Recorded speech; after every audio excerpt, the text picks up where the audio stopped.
Can you go it alone when you're selling your home? This is Phil Spencer's 7-step guide to selling a house without an estate agent. With agent fees typically at 1 to 3.5% of what your property fetches, you could be looking at a bill of anything from £4,000 to £14,000 on a 400 grand property. That's a big old hunk of cash, but it's a false economy if you don't actually sell your place. So start by asking yourself these 3 questions. What's the market like? If it's quiet, how are you going to replicate the marketing reach of an estate agent? How easy is your house going to be to sell? You've got to be really objective about your home here. Are there things that might put people off? Maybe it's not in great condition or it's close to a motorway. Is it a flat with a complex lease or a property that has a right-of-way across it? Your ideal scenario is that you know someone who wants to buy your home. That doesn't guarantee things will go smoothly, just that finding a buyer won't be one of the challenges. Is it a good use of your time? Not enough people ask themselves this. Selling a property privately eats up a lot of hours and a bucket load of patience. So, is it going to cost you more than it's worth in terms of time and stress? If you suspect the answer is yes, find yourself a great agent. There's a link below that will get experienced local PROPERTYMARK estate agents to your door. But if you want to know more about DIY sales before deciding, here's how to sell a house privately in 7 steps. Step 1. Decide the price. The biggest mistake private sellers make is overvaluing the property. Look at what similar places have sold for very recently. Being realistic about its current value is going to be the biggest factor in a successful sale. Sold prices on property portals can be really helpful, but nothing beats the expertise of local estate agents. So ask 2 or 3 to stop by and value your home. You never know, you may decide their local expertise is worth the fee. Step 2. Prepare for viewings. Without an objective agent to steer you, try to look at your home with fresh eyes. Declutter as ruthlessly as you can to make your home look calm and spacious. It's worth investing in professional cleaners to bring your carpets, bathroom and kitchen up to standard. Repair any damaged areas and touch up paint scuffs.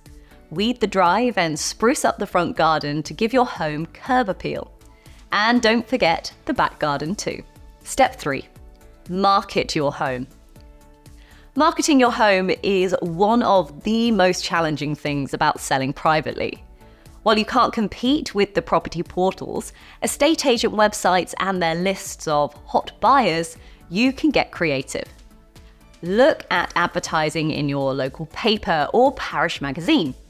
Use community notice boards and sites like Facebook and spread the word with everyone you know. A middle way might be an online agent.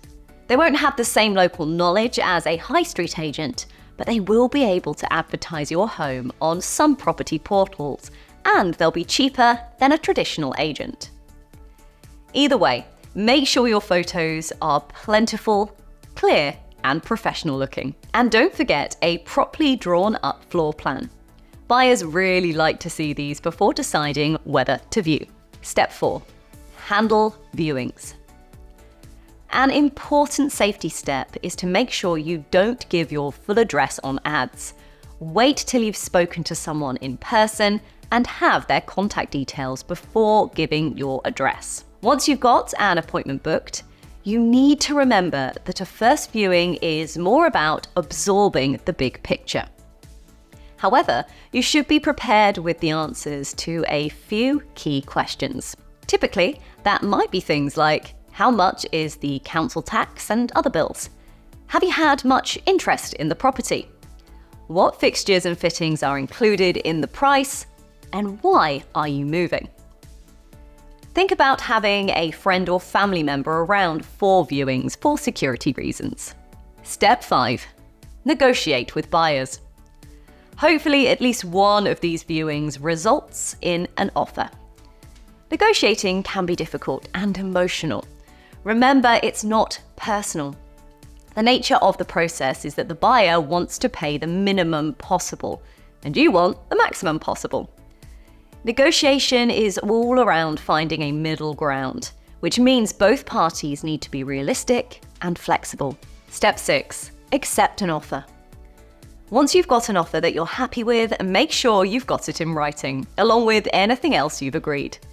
This should include the price, how long you will give them to exchange, when you aim to complete the sale. Anything you've agreed will be included as part of the price, and anything they've agreed to buy for extra money. Step 7.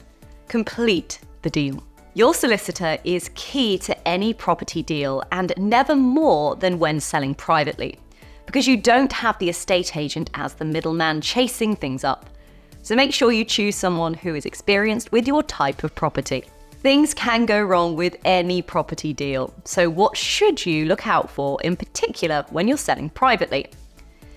You want to be prepared because you won't have an estate agent to help iron out the kinks. Number 1 is time wasters. There are a lot of people out there who just love to browse the property market with no intention of buying your home. It's often hard to tell who's a real potential buyer. Be wary of anyone that starts asking questions that are too intrusive, especially things about your security alarm or when you're going to be out. Get all their contact details before agreeing to a viewing, and always have a viewing appointment formally booked. Be sure that the information you give to buyers, including what's on your ad, is legally correct, because there are laws against being too creative with the truth when it comes to selling your home. And finally, a great addition to marketing your property is Phil Spencer's Property Report. This will highlight the plus side of your home and the surrounding area to prospective buyers, including things like transport links, schools, and how safe the area is. You'll find it a real boon, and all you need to do is visit the Move IQ website to get yours. Good luck, and let us know how you get on in the comments.